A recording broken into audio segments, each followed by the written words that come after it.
Friends, Namaste and welcome to Gyan Ganga Words of Wisdom, which we have every Sunday on our Virat Hindustan Sangam social media channels across the globe for the benefit of our viewers and members. As usual,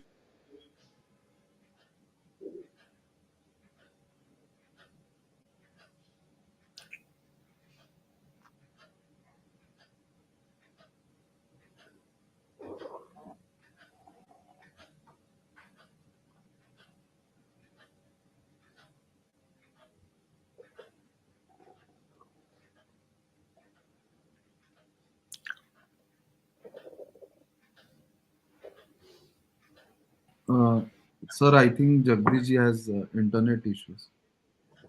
Achha. So shall I take over? Yes, sir. Thank you, Jagdish, for this introduction. Today I will be speaking about Hindutva under siege. I have already written since 2006 on Hindus under siege. But Hindus under siege was a concept of physical siege. That the Hindus are being cornered here, Hindus are being cornered there, Hindus are being put down there, and there are events and events. They have not abated, but people have become more aware of it. Now I'm going to deal in the psychological or behavioral situation where Hindutva is under siege. Siege means just being surrounded and ultimately to squeeze you till you surrender or you die. So that's the military meaning of the word siege. Over here, what is happening is that everywhere, every corner, the Hindu consciousness, which is Hindutva, is being derided, it's being attacked, it's being putting attempt to put us in shame. All that's a lot of twisting, and you've seen that. You've seen universities have been holding seminars in which they're telling all kinds of lies about Hindutva and Hindus and their behavior, how our attitudes to women, this kind of things. All the cultural, behavioral aspects of Hinduism is called Hindutva. Hinduness is the exact translation of the word Hindutva. So now, what in Ramayana Valmiki has called as gunas, which means basically attributes. Those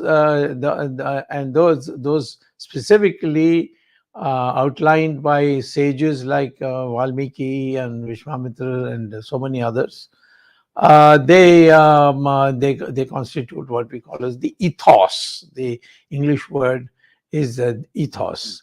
So now the concept is that what I have many times in my speeches, you must have got sick hearing it.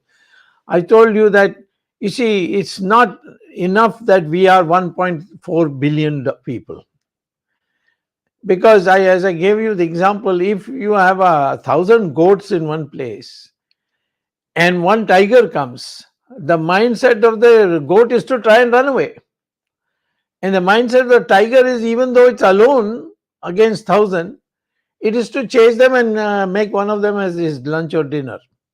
So that is a mindset, and I gave you the example of a circus. And in a circus, in a cage, 5 strong, well-fed lions assemble, and one thin ringmaster enters the cage and then starts ordering them climb up the chair, jump through the ball of fire, all that, and the lions obey.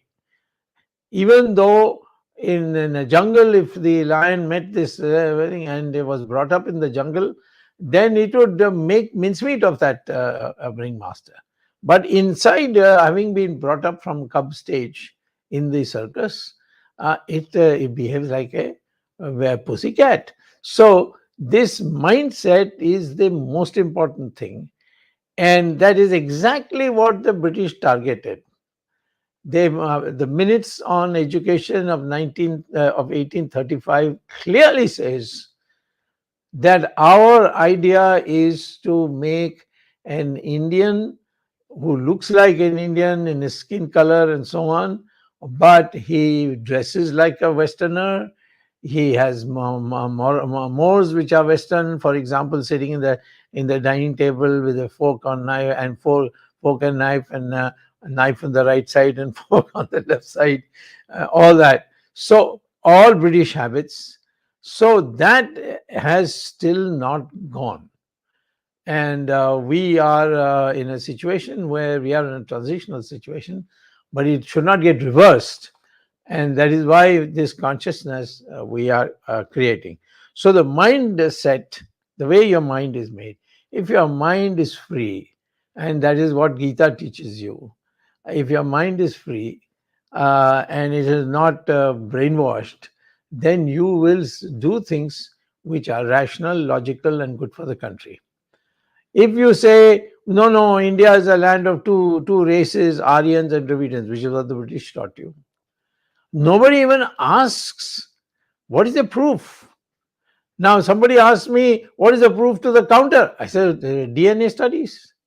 They have come in the Journal of Genetics in many places, in the Cambridge University, in Mysore University, in Houston University in USA, that Indian DNA from north to south and east to west is one DNA.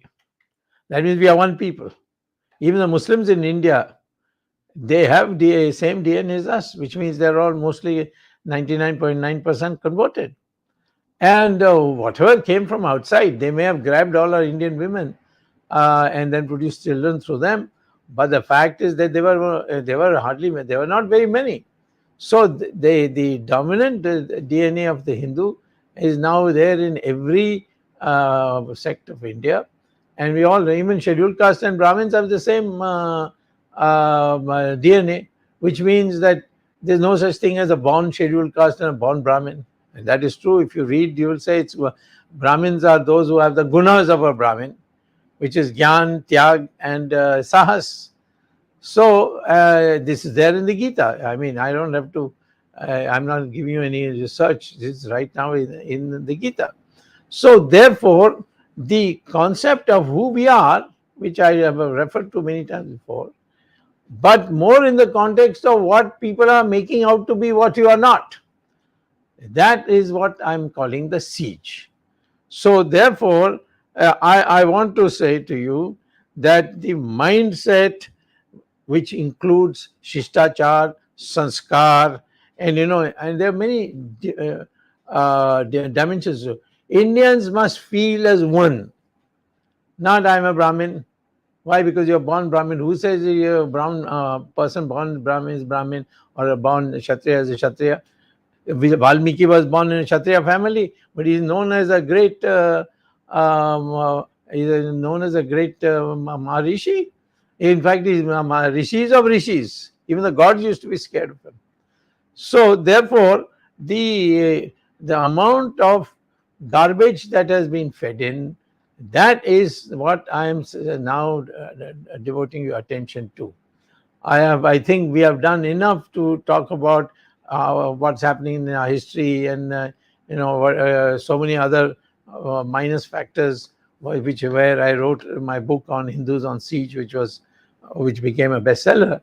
Now I'm slowly developing the idea, and through lectures first, and then later on I'll think about writing a book about Hindutva under siege. That's a new development, because you see in every part of the Western world today, they are targeting the Hindu consolidation, the Hindu unity.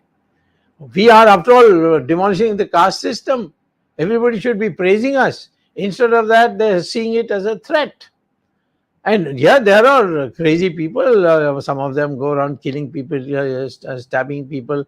How do I know who they are unless you catch them and prosecute them? In fact, large numbers of people who have been caught and prosecuted for the killing somebody because they alleged that he was trying to kill a cow or he had stolen a cow.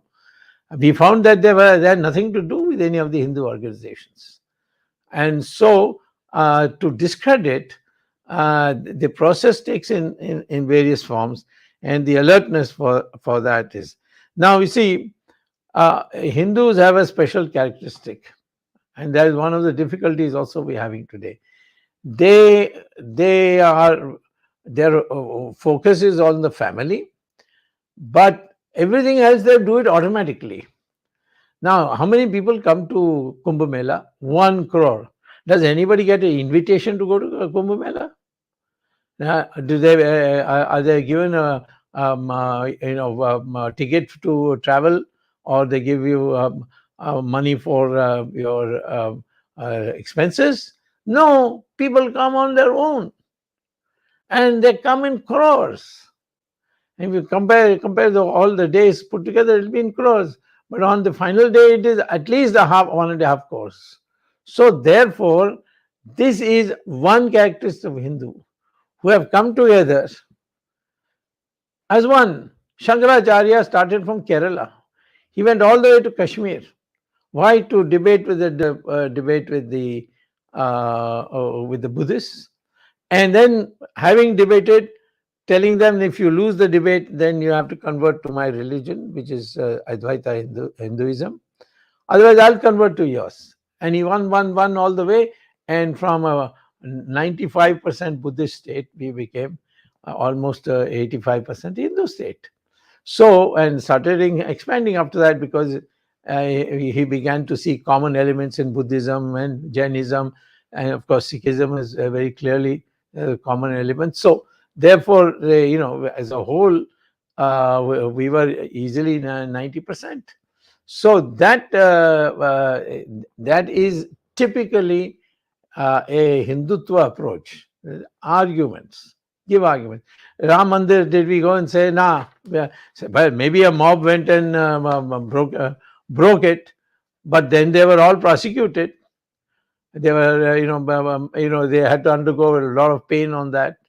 Now, whether they demolished a masjid or didn't demolish a masjid, or they actually had demolished a temple. Why? Because in 1949, people had gone and occupied that masjid. After that, there was no namaz. And it functioned as a temple. Of course, a makeshift temple, but it functioned as a temple. And what was demolished was a temple. I got to argue that, but no. The state tried to prosecute them, but couldn't identify. They were only interested in putting Advani and Murlimar Joshi and Uma Bharti and all in jail. So there was no connection. The mob which broke it, neither they could find any connection with them. So they had to be given up. But what I would like to say is, in Islamic countries, do they have, like we had a Supreme Court hearing, and went on for years and years in the High Court, and then it came to Supreme Court. And had I not come, it would have gone on another set of years, because they would only argue whose property it is. Does it belong to the Hindu trustees of the original Ram temple, or was it what Waqf board or something? It belongs to them. That was what the Allahabad High Court was only discussing that. I took it out from that and said, this is absurd. It's a religious matter. And then you have the issue that even though the Muslims admit that archaeological survey of India showed that there was a existing temple below. I mean, there was an existing temple which was demolished and masjid built on it. They said, no, it is ours, and which is now so many years. But in the Islamic theology itself, it says masjid is a place to read namaz and nothing more, and namaz can be read anywhere. So when we say Hindutva, we must also know what the other side is proposing. So, but still we argued it, and that is the Shastrat concept of Adi Shankara, that we will only argue, and by argument we will win. We'll have a rule, and that's how Mandana Mishra was converted into Shringeri Acharya and so on, and Hinduism was revived. Today also we are ready to argue with the Hindu community, Muslim community, with the Christian community. We don't have to argue with the Sikhs, Jains, Buddhists, even Parsis, and of course Jews have all gone back to Israel now. So when I say Hindutva, it is the Hindutva is the Hindu-ness of Indians, which means arguments, patience, doesn't matter how much time it takes, and being absolutely sure about what your culture is. And in that Hindutva, we are not cowards. We are not discussing because we are cowards. In the case of Ramayana, Rama went to, in hunt for Sita, and he ran into Hanuman. And then Hanuman took him to Sugriv. And Sugriv was hiding in a forest. He said, "You are supposed to be a king. Why are you hiding?" He says, "My brother Bali, he brought brought a strong army. He has a pact with Ravan, and he has not only kicked me out of my kingdom, but he has also stole my wife." So Rama, the most Maryada Purushottam, the most moral person for us to emulate, what he does, he tells Sugriv, "Listen, this Bali is not an easy man to defeat. So I have to do some tigdam." So what he tells him is that because you both look alike, you wear a mala, and then I will know who is Bali and who is Sugriv, and I will hide behind a tree and kill Bali. And that's how he kills him. But before dying, Bali asks Rama, "You're supposed to be Maryada Purushottam, and you did it like a coward, hiding behind a tree. Well, you could have come before me. And if you had killed me, I would have gone to heaven with great pleasure. But I never expected this from you." He said, "Oh, you're teaching me morality. The man who stole Sugriv's wives, who stole his kingdom. Morality is only when the other side also believes in morality. I will not rely on morality when I'm dealing with an immoral guy, a person like you. You deserve to die the way you died." Now, this is Hindutva. We can't go on all the time saying morality. Like we are today talking with China. Let's talk. Talk is better. No, the Chinese quietly came after you were given lunch, dinner, and breakfast by the Xi Jinping for 18 times, and 5 times in big gatherings, and you didn't know that they crawled into your country and taken your land in a clandestine way. There's only one way. There's war. That is Hinduism. Hinduism is not. If people say, "Oh no, we have a legacy of peace." Mahatma Gandhi it was a short run thing, because Mahatma Gandhi knew we didn't have weapons. The British had weapons, and therefore he thought that Satyagraha is the best way, and they'll unite the people, create a party. But ultimately the British learned, because when they found that we had in the end had some kind of an army of Subhash Chandra Bose, and they were so scared that they ran away. And in the process, as fast as possible, they partitioned the country and handed over the non-Muslim part, as they thought they were handing over to us. That's how it happened. But we have even Krishna. He told Duryodhan, let's have peace. Just give them 5 villages. Take Indraprastha also. Take Hastinapur also. And this man arrogantly said, "No, I won't even give the space on the tip of a needle." Then Krishna said, "War is inevitable." And then Duryodhan tried to arrest Krishna and see that he doesn't go to a battle, and keep him in jail. That is when Krishna took out his Sudarshan Chakra, and everybody in the Raj Bhavan, they all ran helter skelter. So Hindutva means ready to fight, but as a last resort. We are not trigger-happy people like our neighbor Pakistan. And get beaten. Pakistan, how many times have been beaten? 4 times. Still they have not learnt any lesson. So we talk peace. We want peace. We want to argue. We are ready to argue with the Muslims. We are ready to argue with the Christians. Even what is clearly ours, we will argue for that. Argument is a part of Hindutva. And violent action to defend your right, that is a last resort. But our gods and goddesses also have weapon in one hand and flower in the other hand. And we don't distinguish between men and women. I was in a country which produced Rani Jhansi. They produced Chennamma in Karnataka. So many women warriors. It was never that women will sit at home and cook or will manage the palace or whatever. So, and of course, all the main goddesses, they are actually the ones who you pray to for. If you want finance, you pray to Lakshmi. If you want good marks in your studies, you pray to Saraswati. And if you want to be saved from your enemy, you pray to Durga. Is there any other religion like that?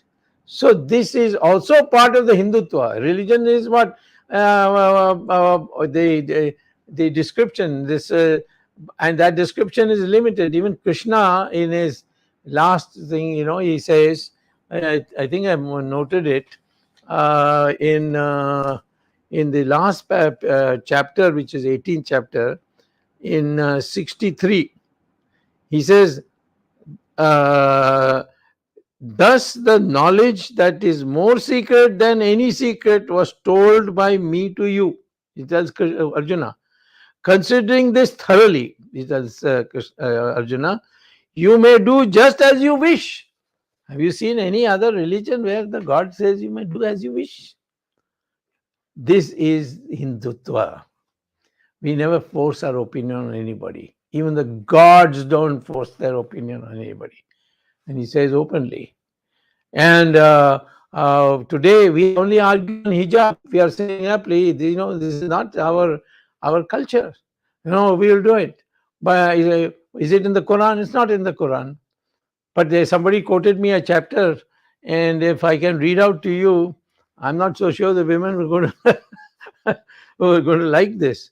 It is chapter 4, chapter 24, paragraph 31, and the thing is called light. Light in Arabic has a special name, and that is il nur or something like that. And what does it say? He is quoting God to say, and God is saying to the believers, say to believing women that they should lower their gaze, remain chaste, and not to reveal their adornments. Say what is normally apparent thereof, and they should fold their shawls over their bosoms. I mean, this is in a religious text. This is their right. I mean, I have nothing to say except I'm just reading what it says. They can only reveal those adornments to their husbands only, or their fathers, or their husbands' fathers, or the sons, or their husbands' sons, or their brothers, or their brothers' sons, or their sisters' sons, or maid servant, or those whom the right hand possess, or their male attendant who has no sexual desire. This is the detail it is saying. Who have no sexual desire, who still or children who still have no carnal knowledge of women, etc. So go on. Now, there is nothing like this in our religion. I'm not saying that I was better, but I think this is a different religion. And there's nothing about hijab. And there cannot be hijab. When he says you cover everything, where is the question of just hijab? So, Hindus do not prescribe. In the Hindus, number one, Hindutva means converting people by arguments. When arguments fail, when you are not willing to give what is on the tip of a needle, go to war. There's never any place in our Hindutva that will not go to war. The Chinese, we have to go to war because we had long discussions with them. We even entered into a territorial agreement in 1993 when Narasimha Rao was there, saying that whatever land is presently in occupation of two countries will stay like that temporarily, and we'll discuss and decide what the law says and what the maps say and so on. But they violated that also. So, in the Hindutva's requirement today is that we must get the land, which you are not going to get by discussion. They are every day abusing that fellow, our external affairs minister Jaishankar. There is no shame, goes on, says this and that. Now he's started saying slightly harder things. But that the Chinese have said, don't be irrelevant. Their reply to the latest statement of our thing, where is this Hindutva? Now, I give you the substantive part. I'm telling you even the superficial part. If you're going to a factory, I'm not asking you to go in dhoti because it's dangerous. I don't know, the machine might suck in the thing. Even people have get difficulty climbing stairs in in the aeroplane when they're boarding an aeroplane. Women, of course, seem to manage by the way so far, but saris also are very difficult. But there's the Maharashtrian way of wearing saris, which is you can even do horse riding with that. So I'm saying this country's weather, this country's seasons are such that the Western clothes are not suitable. Yet our ministers, our members of parliament, our businessmen, they all go dressed with tie, and this tie is the most useless thing that anybody can think of in a dress. They put tie, the coat, and these are all Western. This is also against Hindutva. I mean, I'm not saying that everybody must now change and go back to wearing Indian clothes or Hindu clothes, what we had in the past. But I would say, don't flaunt it. And certainly, if you are a representative of this country, you can't wear Western clothes. You should not. The country should not tolerate that. Maybe other countries do it. Japan, of course, Japan was conquered country, so they may do it.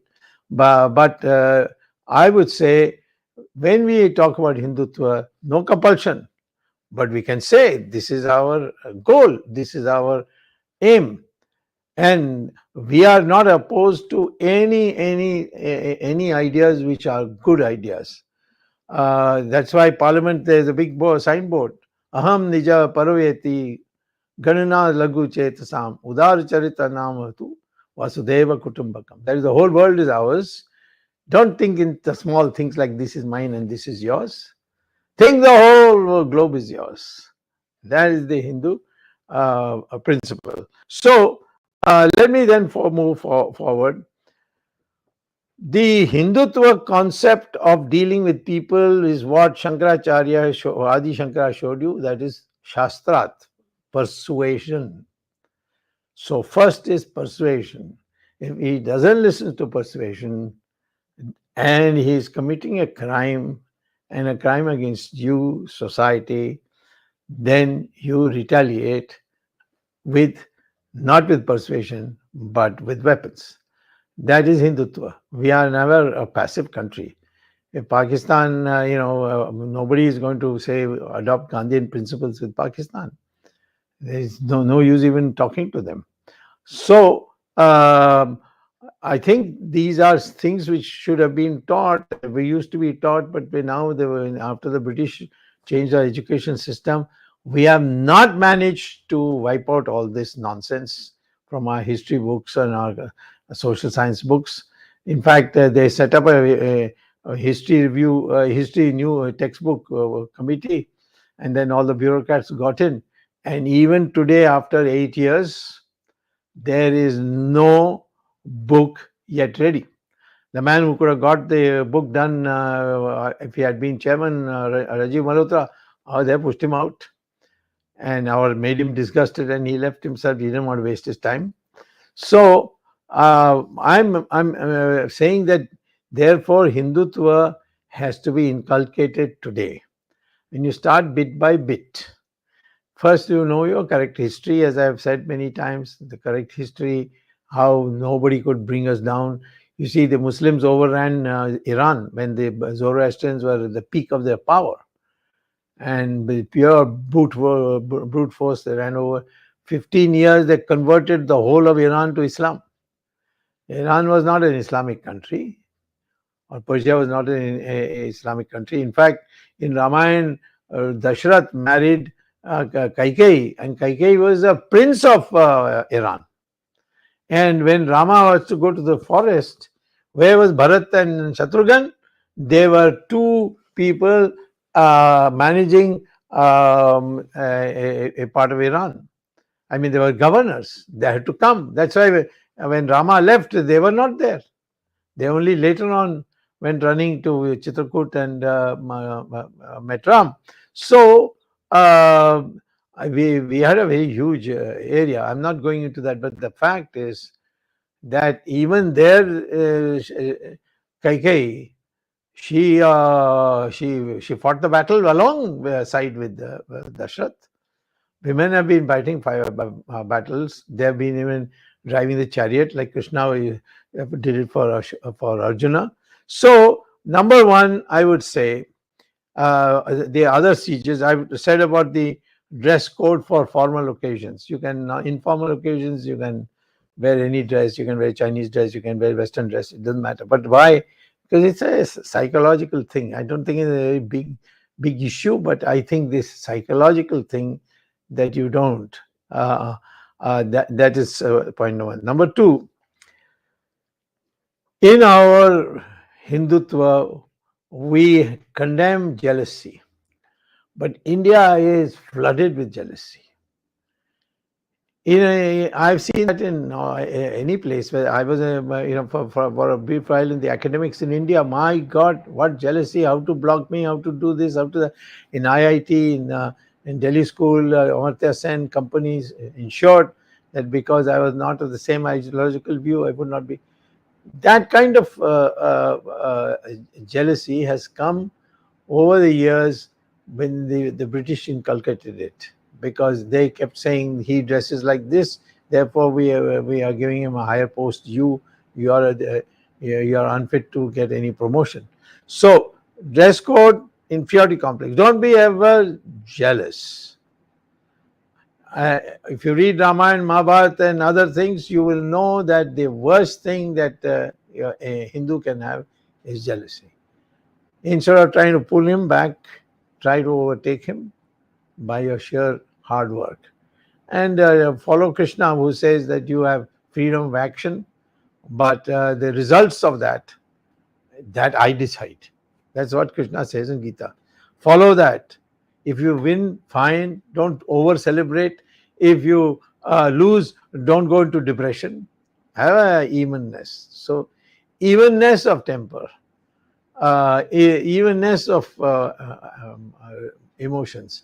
That is another aspect of Hindutva. So, but we are now finding, why I'm saying siege.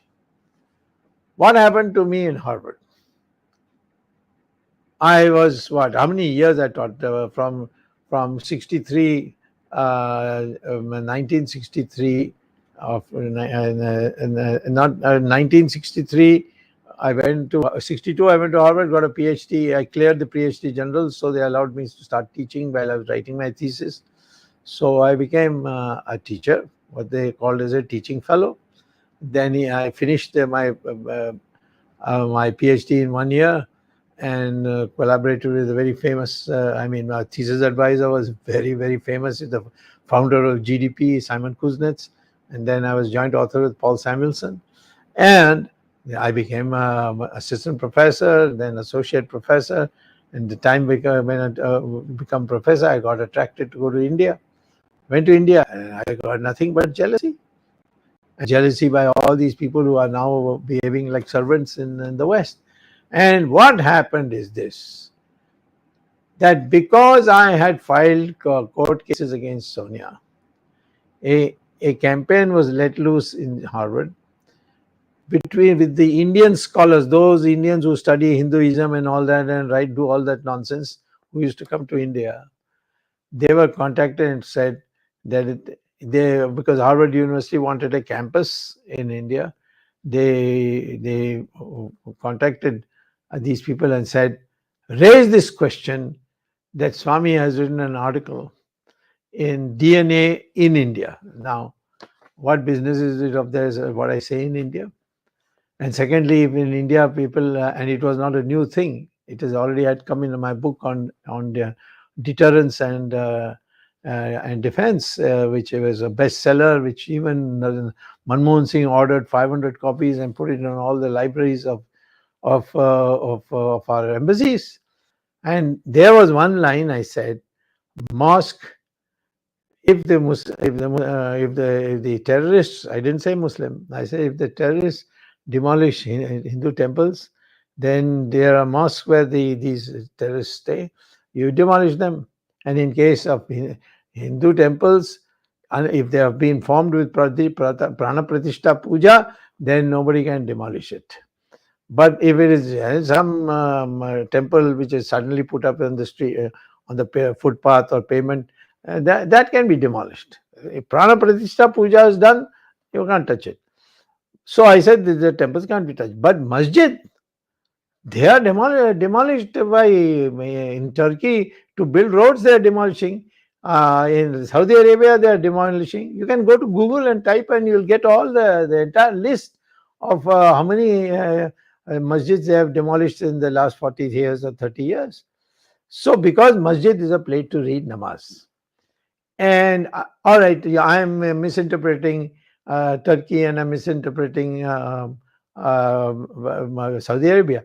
But a constitutional bench of Sri Venkatachalaya, headed by Venkatachalaya as Chief Justice, had in a judgment called Ismail Faruqi versus the Union of India, he said mosque is not an essential part of Islam, and therefore it can be demolished. It's being demolished in the Muslim countries.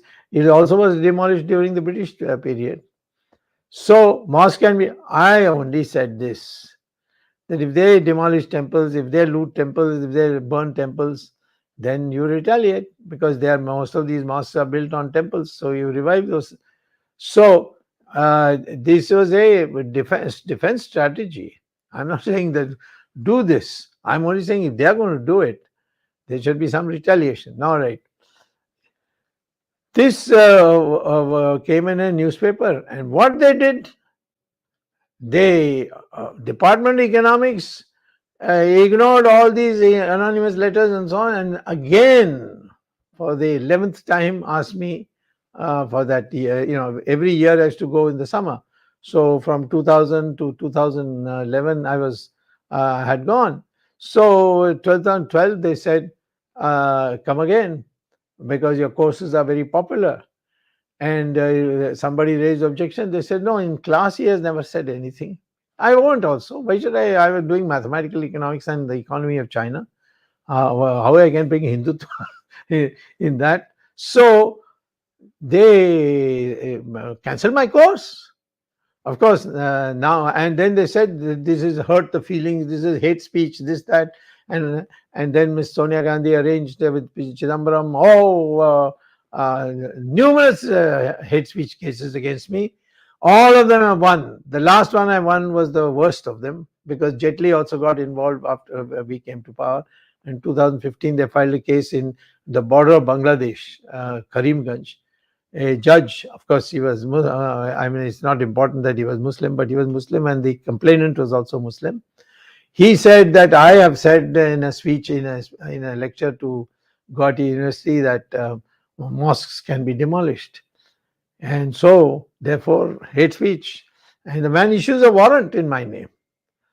And then, of course, I went to Guwahati High Court after the Supreme Court gave me leave to go without getting arrested. and I got it smashed. And the High Court, passed such strictures against the magistrate. I think the magistrate should be ashamed. So, therefore, I'm saying today that I've been put all through this because I am articulating logically the Hindutva thing. Why they don't want Hindutva to grow in the West?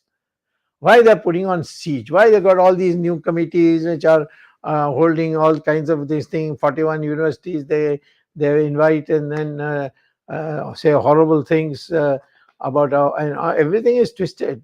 Even the vice president has said a few things which I think should not have been said. So it is because unity of India would mean and we are 80%, 81, 80, 80, 82% including Sikhs, and if these 82% get united, India will not be amenable to anybody. You have to have these what the Americans call as Uncle Toms, which means black skin color black, but considering the white man as a lord and master. So that that you will have an independent view. You will not take the research of the West. You will have own research of your own country. This is also part of the siege because its mindset is the same thing as those goats who ran away, even being 1,000. The same way the lions in a circus, they want your mind to be captured, and that mind cannot be captured if you are clear about your Hindutva values. That is, Hindu is a theology. Hindutva is a behavioral concept. How a Hindu behaves, how I behave towards my father, that's also part of Hindutva. How I behave to my wife, how does my wife behave to me, how do I behave to my mother? These are all parts of Hindutva. Treatment of women is also part of Hindutva. And that's why we have goddesses who are more powerful than male goddesses, made gods. So I'm saying that the West today has got this thing, particularly Britain, Canada, and the United States. These three countries have begun targeting anyone who wants to rewrite history. I don't say it is called rewriting history. I call it defalsification of Indian history. All this Aryan Dravidian theory is all bakwas. It's all nonsense. And it hasn't got support in DNA studies. It hasn't got support in any genetic studies. DNA studies show we all have the same DNA. And now what do you have to say? Now Aryan Dravidian theory is no more, tom-tommed in the West because DNA studies have destroyed it. So the unity of a Hindu, and I'm not saying if you unite, you have to be against the Muslims. No, we can have. If the Muslim culturally is with us, there is absolutely no problem. I mean, in the freedom fighting, I think so many Muslims, laid down their lives for the independence of India. And even the man who Jawaharlal Nehru irritated and sent him to Pakistan wrote a beautiful song called "Sare Jahan Se Acha Hindustan Hamara." So I am not saying that if you are going to unite the Hindus or the Hindutva is going to be spread, it is going to be directed against you. If it's going to be directed against anybody, it will be against the anglicized Hindu and not against the Muslims and Christians. But of course, we cannot forget human rights. We cannot forget the Constitution. And if the Constitution says that men and women are equal and they must get equal inheritance, if the law is interpreted that way, then Muslims also will have that. Like triple talaq, we got it abolished. So now there is right now for every if a boy gets a share in the after the parents pass away and they give one share, the daughters are only going to get 1/6 of that. So why these inequalities we cannot have? We must have men and women equal, and all, of course, everybody equal, but gender equality, these are all part of the Hindutva. And therefore, I'm sorry to have taken up so much time. If there are a few questions left, I'll be happy to take it. But I'm saying today, Hinduism is people are most now quite openly. Not in my when I was in college, people didn't want to even say Hindu. When I was they used to say I'm a Hindu, but I am not communal. I mean that's how they used to speak. Today, people have some pride about Hindus, but Hindutva is different. It's a quality of being Hindu, and that quality is in our scriptures. It's in our Ramayana. It's in our Mahabharata. It's in Upanishads. It's in Puranas. It's all over. I mean, some good teacher can teach you. So that Hindutva mindset has to come, and that is how I think India can make a progress. It is not the Muslims and the Christians need not be afraid. Parsis never got afraid. They are even smaller than the Christians. But has any Parsi ever got afraid? And the British went and asked them, said, "Can you give us? We are giving Anglo-Indians some reservations in the Parliament, future Parliament of India. We'd like to give you reservations on." Then no, he said, "We came running from Iran, and the Hindus looked after us." The Jews said the same thing. Then the Hindus never bothered us. Why these Muslim and Christians are getting so agitated? Because they want to convert us. If they stop giving, if they give up conversion, if they say culturally we are Hindus because we are born here, your DNA says you are here, you are the same DNA as mine. So you are culturally, the way you dress, the way you talk, it should be the same. But you can follow your religion without any obstruction that you see in the Western world today. So that is the message I would like to convey. I will have more, maybe I'll now try to organize a debate in one of our Gyan Ganga meetings. But Hindutva is under international siege. They are trying to create a feeling that you are a fanatic and you are a hate speech man, and therefore you should not be allowed to come to the West. You should not get a visa. All these things were being planned. Don't worry about it. If India is great, they will all fall in line. Today, let our minds be cleared of the cobwebs which the British built in it. Thank you very much, Jagdish and friends. Now, if there are any further proceedings, you may handle. Dr. Swamy, you know, Dr. Swamy, you know that some of the Western universities and even some Western countries like US, taking advantage of what's happening in India, have been spreading this Hindu phobia. Like, for example, some universities in the West, and also what reaction to the hijab controversy. You saw that US condemning it in some way. What do you say for all this type of thing? Because this also shows the Hindutva under siege from such vested interest and such vested interest countries and the Western media. So I would like to have your views, because many of the viewers have been asking in our chat box, what is your reaction to this? This also is like Hindutva under siege in an intellectual form. Yes, of course. First, let's be clear. Nobody is saying the Muslim women should not wear hijab if they want to. But since it's not an essential part of Islamic theology, and it's nowhere in the Quran, nowhere.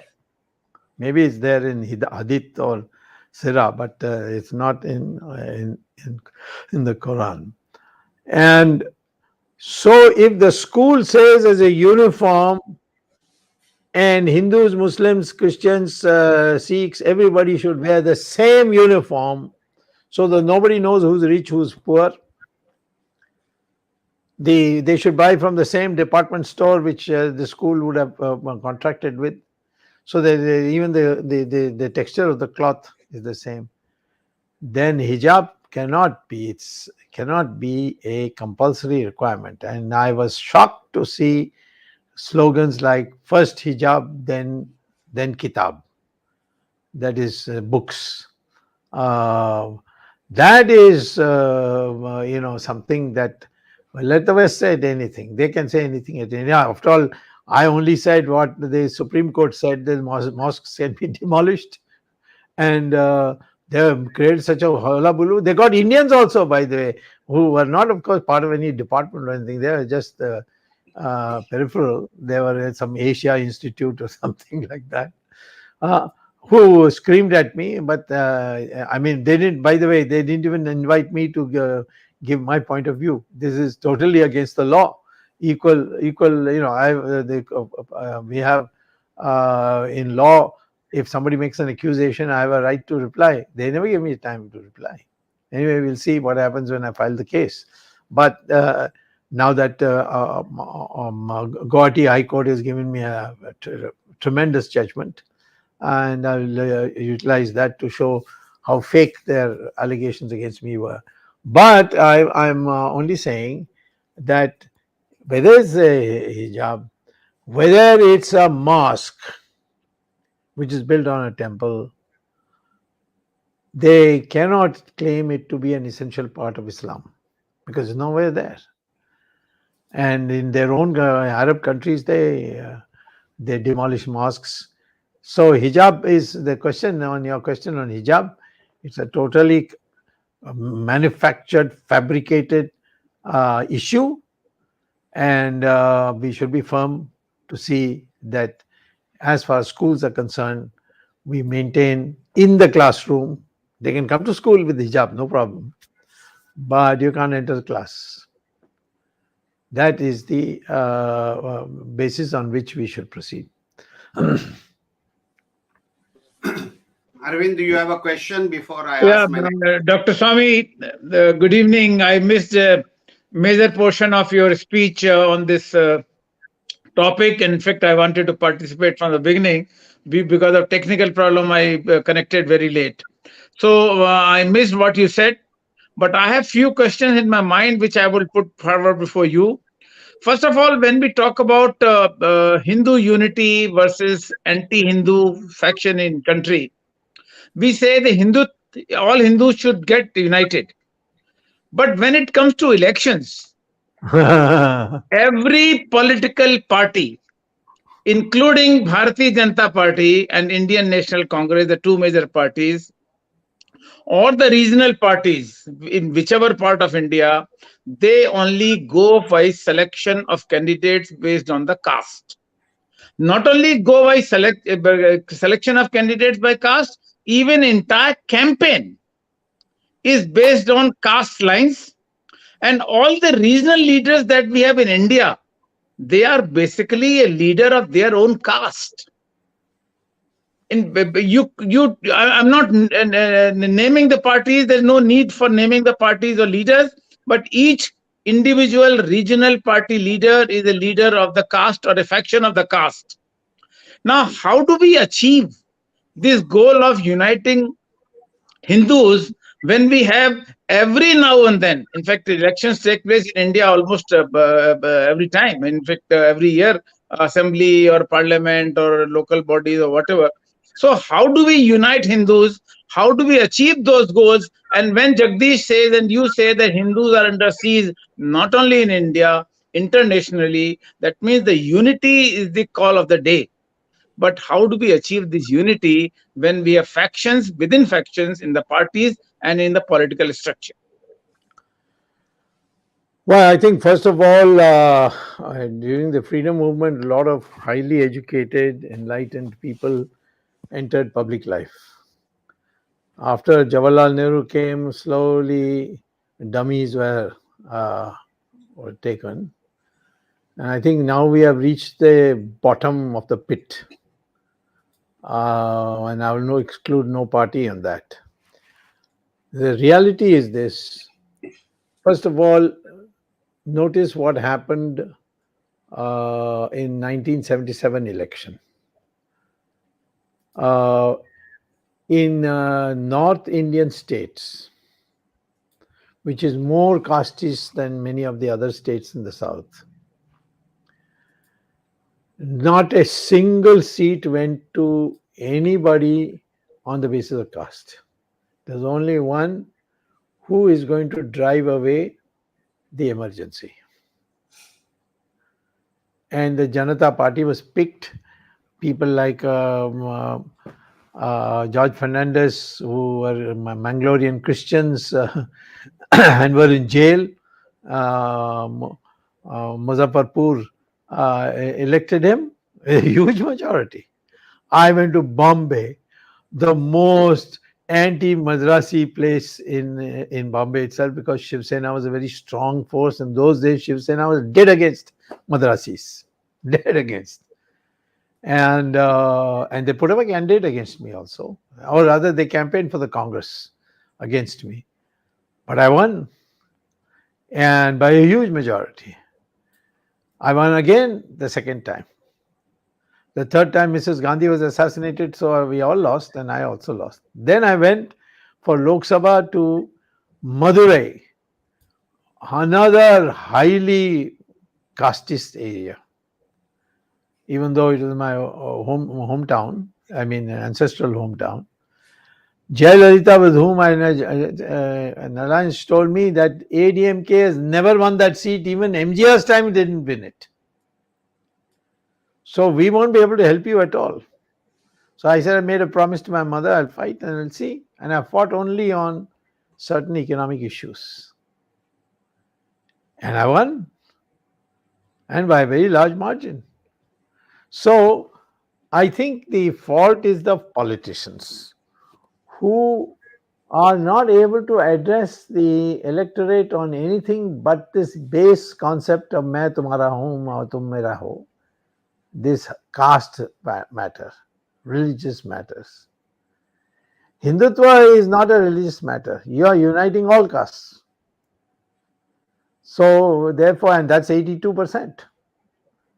But these now even BJP is degenerated into selecting on the basis of caste, and that is because they don't know what else to speak, and caste overrides, they think, that all the failures they've had. So the only cure is if people enter politics. But from Jawaharlal Nehuru's time, it has always been something very dirty. People have always asked me, how could you give up Harvard professorship to come to politics? As if Harvard professorship is a much higher status than parliament. So the elite looking down on politics, which is not there in America, Canada, and USA, or any of the other, France or whatever. There people very well educated, well placed, they come to politics if you have the taste for it. So that is the solution, and I agree with you that we must deal with it. But it is, once you come, then you have to educate people. Don't vote, don't accept bribes from, or if you take bribes from everybody, but vote for who you think is the best candidate. That's the second best. Doctor Swami, मैं कुछ सवाल हिंदी में पूछना चाहता हूँ. पूछिए. हम आज उत्तर प्रदेश में चुनाव का तीसरा दौर था और 2 दौर उत्तर प्रदेश में चुनाव के हो चुके हैं. उत्तर प्रदेश में पिछला चुनाव 2017 में हुआ था, 2017 में, और बहुत भारी बहुमत से भारतीय जनता पार्टी की विजय हुई थी. और जैसा कि अभी आपने कुछ मिनट पहले बताया कि सारी जातियों को एक करके हिंदुओं को इकट्ठा, इसी प्रश्न पर 2017 का चुनाव हुआ था और भारतीय जनता पार्टी ने 4 में से 3 सीटें जीती थी, 75% लगभग से और ज्यादा सीटें जीती थी. लेकिन इस चुनाव में 5 साल के बाद वही भारतीय जनता पार्टी जिसने जाट लैंड में जाटों को हराया, यादव लैंड में यादव को हराया और सभी क्षेत्रीय जो प्रभुत्व वाली जगह थी वहां पे भारतीय जनता पार्टी ने 5 साल पहले विजय प्राप्त की थी. लेकिन इस वर्ष विशेष तौर पर चुनाव के पूरे कैंपेन में जो मैंने कहा वही मैं रिपीट करना चाहता हूं कि वही पार्टी जिसने हिंदुत्व के प्रश्न पर हिंदुओं को एक करके विजय प्राप्त की थी, अब फिर अपनी विजय के लिए उनको जातियों में बांट रही है. तो इस तरह कैसे कौन जिम्मा लेगा इसका, कौन जिम्मेदारी लेगा, कौन कर्तव्य निभाएगा इसका? देखिए, पिछले चुनाव में जो प्रचार का मुख्य मुद्दा था वो था नरेंद्र मोदी की नेतृत्व। अब इस बार नरेंद्र मोदी के नेतृत्व में चुनाव लड़ेंगे तो लोग कहेंगे इकोनॉमी तो चौपट है, क्या है इसकी नेतृत्व है, चाइना ने तुम्हें पीट पीट कर पीछे कर दिया और तुम कहते हो कोई आया नहीं, कोई गया नहीं। तो हमें ऐसा मुद्दा जो आम तौर पर लोगों को गर्व पैदा करने की जो मुद्दे हैं उसको बोलने की हम विवश हो गए हैं, हम नहीं बोल सकते। मैंने एक कैंडिडेट से भी पूछा, भाई तुम इतना अनुभवी व्यक्ति हो, आप चुनाव में ये जात क्यों बोल रहे हो? तो उन्होंने कहा मैं और क्या बोलूं, और चुनाव उसी बेसिस पर जीतने के लिए उन्होंने जात पर किया। तो बने आज मंदिर उत्तराखंड में आप जाकर, मुझे नहीं पता कि उत्तराखंड में हम कहीं जीतने वाले हैं, ऐसा नहीं लगता अभी। हो सकता है हम जीत जाएं, माफ कर दें लोग, परंतु हमने मंदिरों को छुड़वाने के लिए हमारी मैनिफेस्टो में लिखी है और वहां जाकर सारी मंदिरों को ले लिया अपने हाथ में। वहां कोर्ट जाने के बाद अब उनको थोड़ा ये आया तो छोड़ेंगे, ऐसा कहा, भी छोड़ा कि नहीं मैं नहीं जानता। तो राम सेतु को राष्ट्रीय धरोहर बनने के लिए तैयार नहीं। राम मंदिर के मैं पूरा इतिहास दूंगा तो आपको लगेगा भाई वाह, ये तो मुझे पता ही नहीं था। अब वो ये उसका समय नहीं है, मैं नहीं बताऊंगा। बट मैं कहता हूं कि आज हिंदुत्व में बोलने के इनके पास किसी को अधिकार नहीं है। लोग कहेंगे हाँ ऐसे ही चुनाव में बोलते हो, अब पेट्रोल का दाम इतना बढ़ गया, चाय का दाम इतना बढ़ गया, नौकरी मिलती नहीं है, बेरोजगारी इतनी बढ़ गई, तो उसमें जात से उभर लोग इससे ऊपर आकर वोट देंगे, उस उम्मीद से ये कर रहे हैं। जहां तक एक आखिरी प्रश्न मैं पूछना चाहता हूं, जो आपने अभी राम सेतु का जिक्र किया।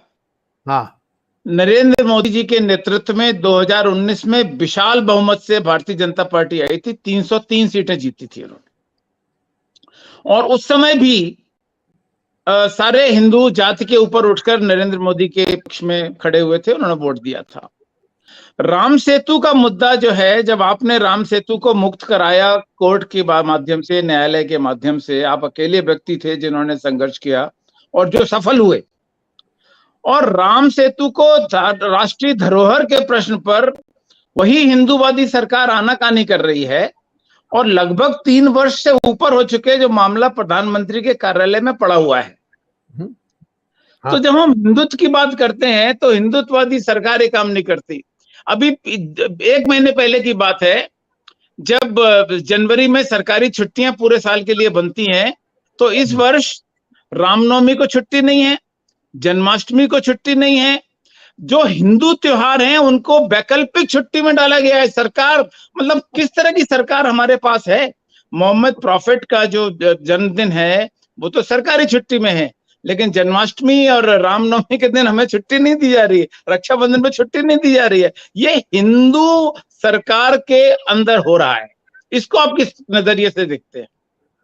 मैं क्यों देखूं भाई, ये तो मुझे तो कोई अधिकार नहीं है इसमें कुछ देखने के लिए। मैं पब्लिक में बोल सकता हूँ, बट चुनाव खत्म होने दो फिर मैं बोलूंगा। आज मैं कुछ बोलूंगा तो कहेंगे कि हमने चुनाव में परिणाम खराब कर दी। तो आपकी बात मैं तो कहता हूँ ना, उत्तराखंड में हमारी पराजय होगी तो इसीलिए होगी कि आपने जहाँ हिंदुत्व के नाम पर आपने कहा कि मंदिरों को कोई नहीं छूना चाहिए, कोई सरकार नहीं छूना चाहिए, आपने वही किया। तो इसीलिए मैं ये समझता हूँ कि ये चुनाव के बाद हम लोगों को एक विश्लेषण करना चाहिए, और जिन्होंने धोखा दिया हमारे पुनीत या श्रद्धापूर्व जो हमारी सिद्धांत थी, उनको सजा देनी चाहिए। जगदीश। डॉक्टर स्वामी बहुत बहुत धन्यवाद। Arvind, you can wrap up the show, it's already 9:15 और 9:08। डॉक्टर स्वामी, आपका बहुत बहुत धन्यवाद। आपने जो नई पुस्तक लिखी है, उस पुस्तक को सारी भाषाओं, भारतीय भाषाओं में अनुवादित करके हमको प्रयास करना चाहिए कि हर एक हिंदू के पास पहुंचे, और जो आपके विचार हैं बहुत कम हिंदू नेता इस देश में हैं जो वास्तव में हिंदुत्व की रक्षा के लिए प्रयास कर रहे हैं। और आपका लगातार ये 5वीं पुस्तक है जो आपने हिंदुत्व को लेकर लिखी है, और हमने समय समय पर ज्ञान गंगा के इस प्रोग्राम में वर्ड्स ऑफ विजडम के we have discussed several times. There are so many other issues which are related, and you have stood for these issues. Thank you very much, Dr. Swamy, for taking the cudgels on the behalf of Hindus and raising this voice. Not only that, you have always been advocating the reforms in Hindu. You said Renaissance, not only reform but Renaissance. And once the पुनरुत्थान, एक बार अगर हिंदुत्व का पुनरुत्थान हो गया और बहुत कम हिंदूवादी नेता इस देश में बचे हैं जो इस प्रकार का प्रयास कर रहे हैं, आपको विराट हिंदुस्तान संगम की ओर से, अपनी ओर से और तमाम हिंदू संगठनों की ओर से इसलिए धन्यवाद, साधुवाद। और आप ही हैं जो इस प्रयास को कर रहे हैं। हम आगे भी इस प्रकार के मुद्दों को वर्ड्स ऑफ विजडम ज्ञान गंगा में उठाते रहेंगे, और जो other issues which are not been discussed so far because of paucity of time, we'll be taking up those issues again. Thank you Jagdish for organizing this program. Thanks the technical team led by Ashish Shetty, Swaminathan, Vishal Mehta, Gadgi Rakesh, Ishwar Iyer, Ajesh and Ashish. Thank you very much. We'll be meeting again next Sunday 8 p.m. like every other Sunday, and bringing up another issue related to the cause of Hindutva or related issues. Thank you, Dr. Swamy. We'll be meeting again next Sunday. Thank you, viewers, for joining us and supporting us in huge numbers. Thank you very much. We'll be meeting next Sunday. Till then, Namaskar. Jai Hind. Jai Hind. Jai Hind. Dhanyawad.